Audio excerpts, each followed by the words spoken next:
I am Miss Hill and I'm here to say, let's open up book and read today. Books are hip, they're cool, books will help you in school. If you read with me, here's what we'll do.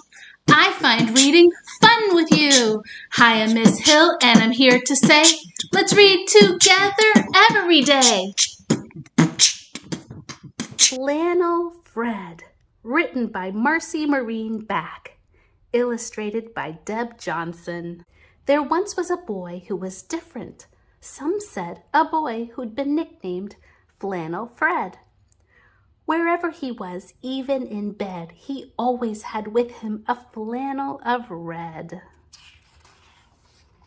His classmates would stare, whisper, and say, "Why does he bring that old thing every day?" They'd watch as he'd wear it on very cold days, as a blanket at nap time, and so many ways. On his head as a hat, as a cape it would fly, as he ran on the playground up to the sky. They watched it get faded, tattered, and torn, and year after year it became very much worn. Finally, one day Jack had the task of asking the question no one would ask. "Why, Flannel Fred," he said with a grin, "would you wear that old flannel again and again?"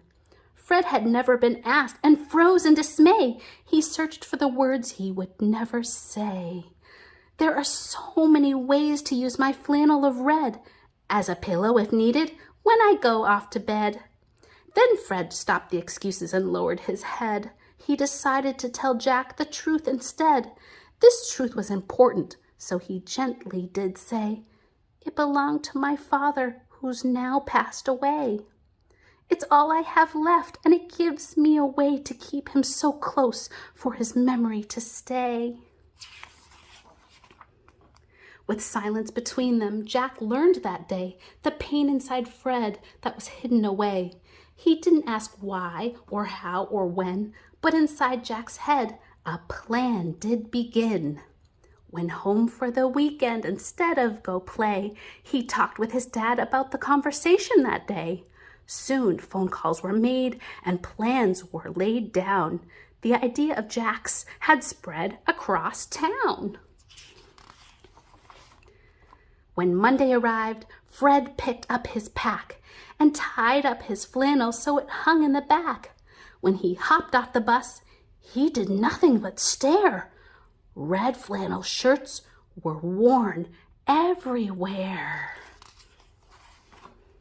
Jack walked up beside him, his flannel in hand, and explained to Fred something quite grand. Every teacher and student, the principal too, wanted to show they care so much about you.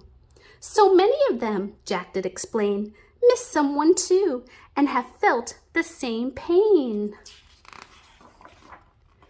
From that day on, I've heard that it's said, Fred proudly still wore his flannel of red to remember someone in the simplest way, to keep them so close for their memory to stay.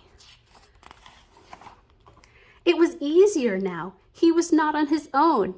Because of Jack's plan, he was no longer alone. So be kind to others, whatever you do, no matter if others are different from you. Thank you so much to Marcy Back, who wrote this wonderful book dedicated to anyone who has experienced loss. The end. It's random acts of kindness time. It's random acts of kindness time. For today's random act of kindness, when you're throwing something away and you notice something else that's on the ground, pick that up and throw that trash away too. People come in different sizes, different colors, shapes, and names. Although we're different on the outside, inside we are just the same. Press the subscribe button to tune in for the next story time with Miss Hill. Thanks for joining me for today's Read Aloud. Remember, what makes us all different makes us special. You are so special and so loved. Thanks for joining in, and I'll see you next time.